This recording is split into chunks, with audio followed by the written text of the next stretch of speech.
सूत जी कहते हैं, ब्राह्मणों, सनंदन जी का मोक्ष धर्म संबंधी वचन सुनकर तत्वज्ञ नारद जी ने पुनः अध्यात्म विषयक उत्तम बात पूछी। नारद जी बोले सनंदन जी से, महाभाग, मैंने आपके बताए हुए अध्यात्म और ध्यान विषयक मोक्ष शास्त्र को सुना। ये सब बार बार सुनने पर भी मुझे तृप्ति नहीं हो रही है।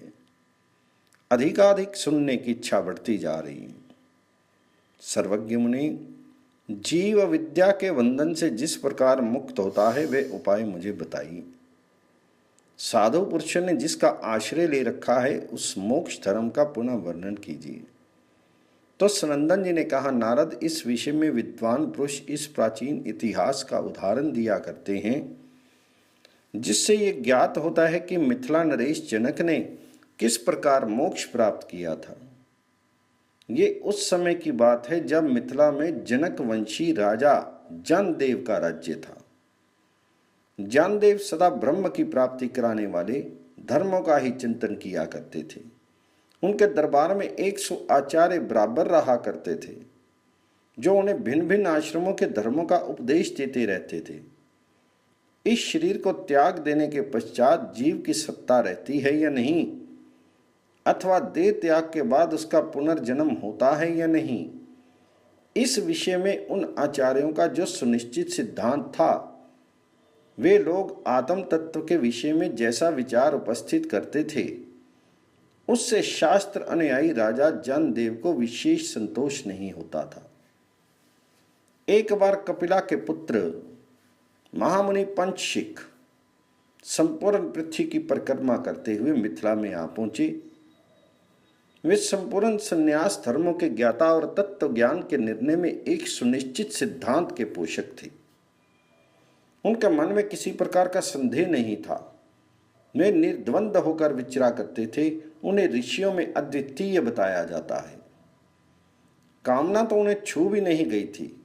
वे मनुष्यों के हृदय में अपने उपदेश द्वारा अत्यंत दुर्लभ सनातन सुख की प्रतिष्ठा करना चाहते थे। सांख्य के विद्वान तो उन्हें साक्षात प्रजापति महर्षि कपिल का ही स्वरूप समझते थे। उन्हें देखकर ऐसा जान पड़ता था मानो सांख्य शास्त्र के प्रवर्तक भगवान कपिल स्वयं पंचशिख के रूप में आकर लोगों को आश्चर्य में डाल रहे हैं। उन्हें आसुरी मुनि का प्रथम शिष्य और चिरंजीवी बताया जाता है।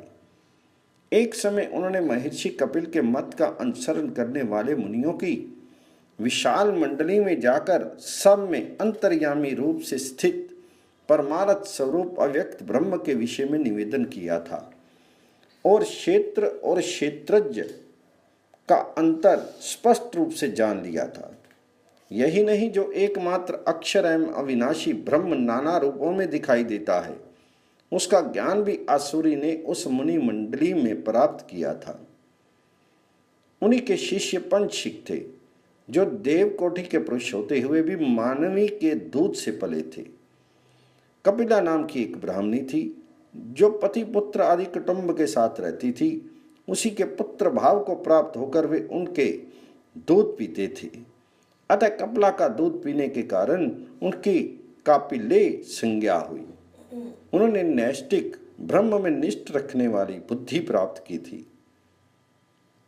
कपिले की उत्पत्ति के संबंध में यह बात मुझे भगवान ब्रह्मा जी ने बताई थी।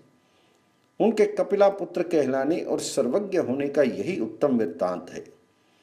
धर्मज्ञ पंचशिख ने उत्तम ज्ञान प्राप्त किया था। वे राजा जनक को 100 आचार्यों पर समान भाव से अनुरक्त जानकर उनके दरबार में गए। वहां जाकर उन्होंने युक्ति युक्त वचनों से उन सब आचार्यों को मोहित कर दिया। उससे महाराज जनक कपिलानंदन पंचशिख का ज्ञान देखकर उनके प्रति आकृष्ट हो गए और अपने 100 आचार्यों को छोड़कर उन्हीं के पीछे चलने लगे। तब मुनिवर पंचशिख ने राजा को धर्म अनुसार चरणों में पड़ा देखकर उन्हें योग्य अधिकारी मानकर परम मोक्ष का उपदेश दिया, जिसका सांख्य शास्त्र में वर्णन है। उन्होंने जाति निर्वेद का वर्णन करके कर्म निर्वेद का उपदेश किया। तत्पश्चात सर्व निर्वेद की बात बताई। उन्होंने कहा, जिसके लिए धर्म का आचरण किया जाता है जो कर्मों के फल का उदय होने पर प्राप्त होता है वह इस लोक या परलोक का भोग नश्वर है, उस पर आस्था करना उचित नहीं। वह मोह रूप चंचल और अस्थिर है। कुछ नास्तिक ऐसा कहते हैं कि देह रूपी आत्मा का विनाश प्रत्यक्ष देखा जा रहा है। संपूर्ण लोक इसका साक्षी हैं। फिर भी यदि कोई शास्त्र प्रमाण की ओट लेकर देह से भिन्न आत्मा की सत्ता का प्रतिपादन करता है तो वह प्रास्ती है, क्योंकि उसका कथन लोक अनुभव के विरुद्ध है। आत्मा के स्वरूप का अभाव हो जाता है। उसके अभाव को जाना ही उसकी मृत्यु है। जो लोग मोहवश आत्मा को देह से भिन्न मानते हैं उनकी वह मान्यता ठीक नहीं है। यदि ऐसी वस्तु का भी अस्तित्व मान लिया जाए जो लोक में संभव नहीं है, अर्थात यदि शास्त्र के आधार पर यह स्वीकार किया जाए कि शरीर से भिन्न कोई अजर अमर आत्मा है जो स्वर्ग आदि लोकों में दिव्य सुख भोगता है, तब तो बंदी लोग जो राजा को अजर अमर कहते हैं उनकी वह बात भी ठीक माननी पड़ेगी। सारांश यह कि जैसे बंदी लोग आशीर्वाद में उपचारता राजा को अजर अमर कहते हैं, उसी प्रकार शास्त्र का वह वचन भी औपचारिक ही है। निरोग शरीर को ही अजर अमर और यहाँ के प्रत्यक्ष सुख भोग को ही स्वर्गीय सुख कहा गया है। यदि आत्मा है या नहीं ये संशय उपस्थित होने पर अनुमान से उसके अस्तित्व का साधन किया जाए तो इसके लिए कोई ऐसा ज्ञापक हेतु नहीं उपलब्ध होता जो कहीं व्यभिचरित ना होता हो। फिर किसी अनुमान का आश्रय लेकर लोक व्यवहार का निश्चय किया जा सकता है। अनुमान और आगम इन दोनों प्रमाणों का मूल्य प्रत्यक्ष प्रमाण है। आगम या अनुमान यदि प्रत्यक्ष अनुभव के विरुद्ध है तो वह कुछ भी नहीं है, उसकी प्रामाणिकता स्वीकार नहीं की जा सकती। जिस किसी भी अनुमान में ईश्वर, अदृष्ट अथवा नित्य आत्मा की सिद्धि के लिए की हुई भावना भी व्यर्थ है। अतः नास्तिकों के मत में शरीर से भिन्न जीव का अस्तित्व नहीं है। ये बात स्थिर हुई जैसे वट वृक्ष के बीज में पत्र, पुष्प, फल, मूल तथा त्वचा आदि अंतर्हित होते हैं।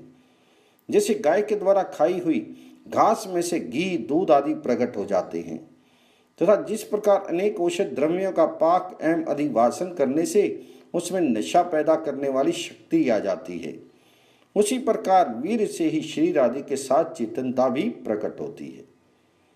इस नास्तिक मत का खंडन इस प्रकार समझना चाहिए, मरे हुए शरीर में जो चेतनता का अतिक्रमण देखा जाता है वही देह अतिरिक्त आत्मा के अस्तित्व में प्रमाण है।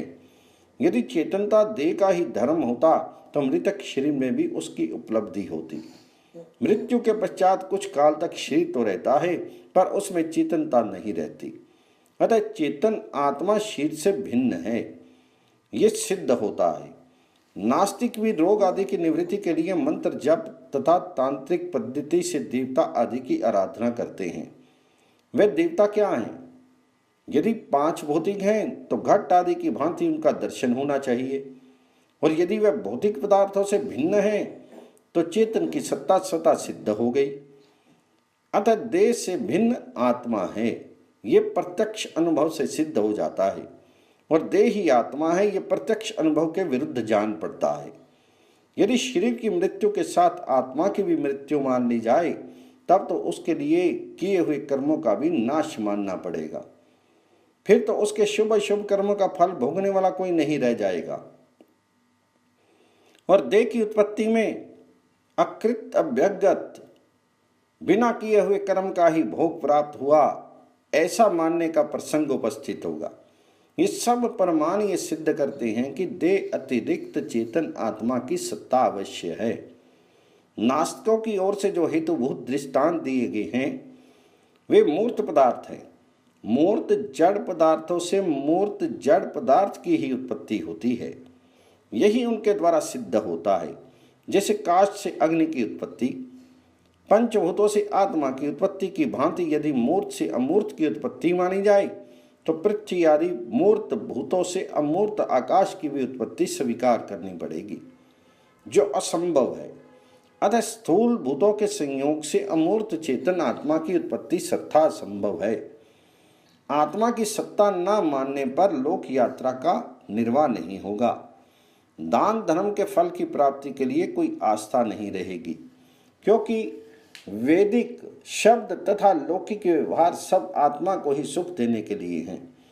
इस प्रकार मन में अनेक प्रकार के तर्क उठते हैं और उन तर्कों द्वारा युक्तियों से आत्मा की सत्ता या असत्ता का निर्धारण कुछ भी होता नहीं दिखाई देता। इस प्रकार विचार करते हुए भिन्न भिन्न मतों की ओर दौड़ने वाले लोगों की बुद्धि कहीं एक जगह प्रवेश करती है और वहीं वृक्ष की भांति जड़ जमाए जीर्ण हो जाती है। इस प्रकार अर्थ और अनर्थ से सभी प्राणी दुखी रहते हैं। केवल शास्त्र उन्हें खींचकर राह पर लाते हैं, ठीक उसी तरह जैसे महावत हाथी पर अंकुश रखकर उन्हें काबू में किए रखते हैं। बहुत से शुष्क हृदय वाले लोग ऐसे विषयों की लिप्सा रखते हैं जो अत्यंत सुखदायक हों, किंतु इस लिप्सा में उन्हें भारी से भारी दुखों का ही सामना करना पड़ता है और अंत में भोगों को छोड़कर मृत्यु के ग्रास बन जाते हैं।